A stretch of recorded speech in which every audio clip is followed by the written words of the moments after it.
Bonjour chers abonnés, aujourd'hui nous allons aborder la notion de technique PIF. J'ai entre mes mains un rejet PIF de balayage plantaire ou encore un rejet baïonnette. Alors, comment est-ce que s'effectue la technique PIF? Qu'est-ce que c'est la technique PIF? Pourquoi est-ce que cette technique a été mise en place?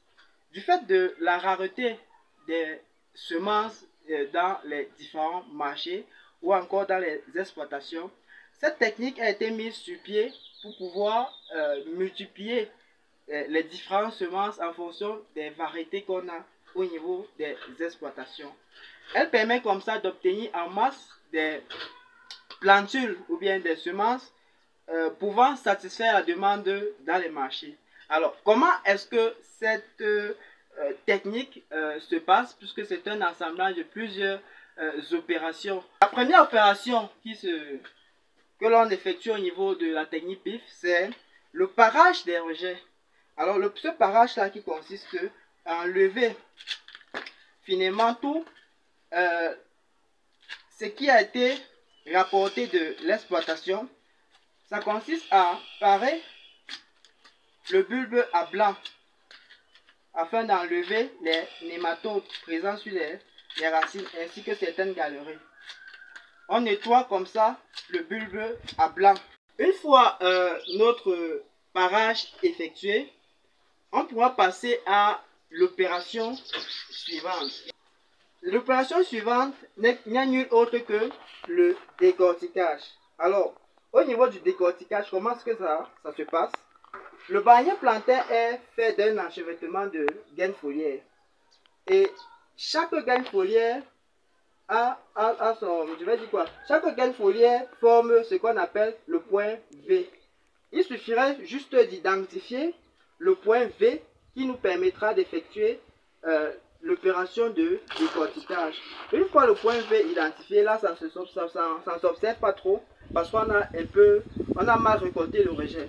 Alors, je vais d'abord faire un premier décortiquage afin de vous montrer brièvement ce que c'est que le point V. Vous pouvez observer ici ce que l'on appelle le point V. Alors, ici, c'est un enchevêtrement de gaines foliaires. Voici l'extrémité de la gaine, voici l'autre extrémité. Alors, ces deux extrémités forment ce qu'on appelle le point V. Et à chaque point V, nous avons ce qu'on appelle un bourgeon. Voilà. Et il suffirait juste pour effectuer l'opération de décortiquage d'identifier ce point V et remonter un peu à 2 mm afin de pouvoir faire une coupe circulaire au niveau du plan. C'est ce qu'on va faire.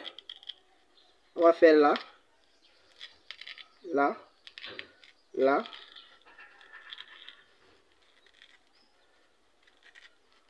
Une fois la coupe circulaire effectuée, on aura qu'à couper le tronc afin de nous permettre de mieux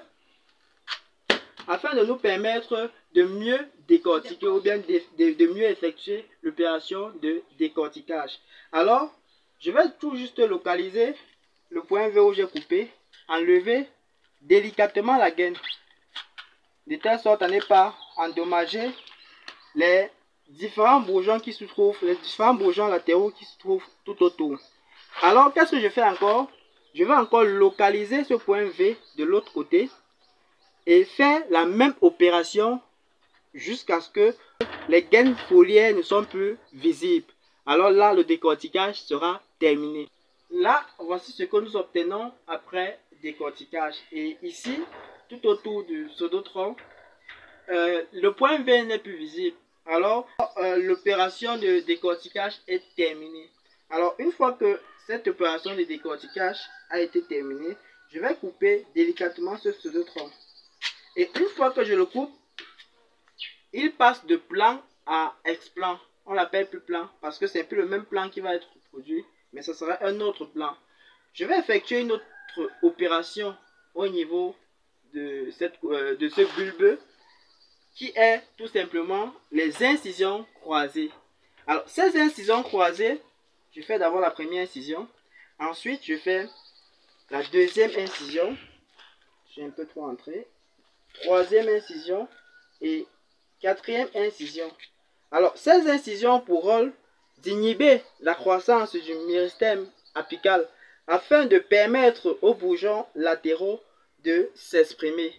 Une fois que nous avons fait ceci, les opérations pour pouvoir obtenir les plants PIF est terminée. Enfin, on va donc la mettre dans une fongifuge. Alors, j'utilise ici le terme fongifuge parce que nous utilisons, n'est-ce pas, des produits biologiques que nous fabriquons nous-mêmes. Voilà, nous prenons donc dans cette solution-là et cela fera 5 minutes dans la solution. Ensuite, on enlèvera pour pouvoir sécher. Le séchage, ça se fait à l'homme pendant 24 heures. Ensuite, nous allons les introduire dans ce germoir que vous voyez près de vous. Oui, c'est vrai, le germoir n'est pas encore finalisé puisqu'on mettra une ombrière au-dessus. Tu peux arrêter. Nous allons vous montrer comment est-ce que nous classons nos différents esplats au niveau de notre propagateur. Alors, comment ça se passe? Il y a d'abord l'opération de calibrage.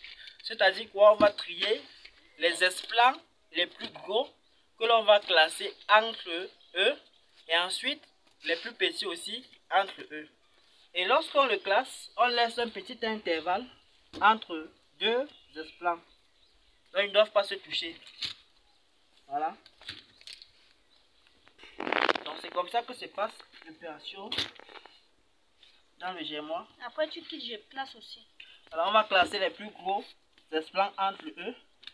Là, nous sommes toujours en train de classer et on classe selon la disposition telle que vous êtes en train de voir là. Voilà, selon notre précis. Vous voyez comment on a essayé de calibrer le mieux que l'on peut. Voilà.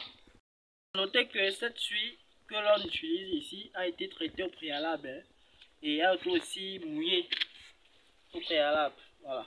Donc après ça, on va juste encore recouvrir avec de la suie mouillée et laisser pendant à peu près quelques jours, environ 3 jours, avant de passer encore à l'arrosage. Le temps pour que les produits qu'on a utilisés puissent mieux adhérer au niveau de nos esplats. C'est bon. Une fois que nous avons classé nos différents esplats, nous devons la recouvrir avec la suie qui a été préalablement mouillée, comme ceci. Alors, lorsque nous avons recouvert tous nos esplats, voilà comment est-ce que cela se présente.